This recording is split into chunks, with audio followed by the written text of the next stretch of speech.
Os ingredientes son 500 mililitros de leite,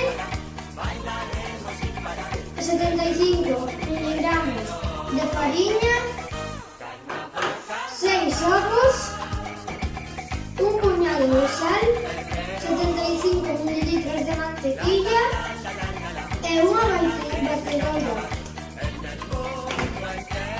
Empezamos por romper os ovos nos bolos.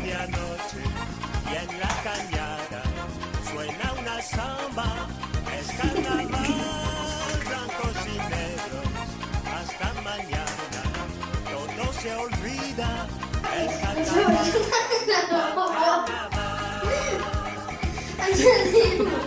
Añadimos 500 mililitros de leite, 75 mililitros de mantequilla, 75 miligramos de farina e un puñadito de sal.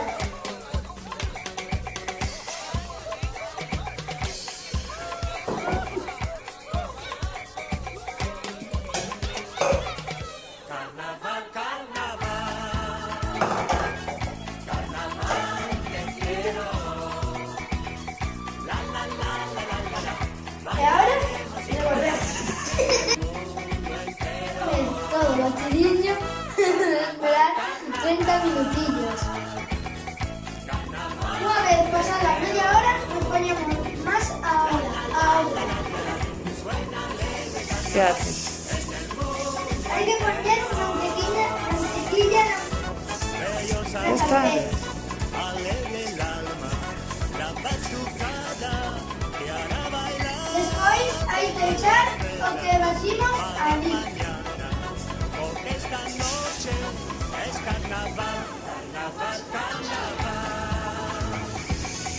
Carnaval te quiero. La la la la la la la, bailaremos sin parar. Este é o meu resultado. Rico e con fundamento.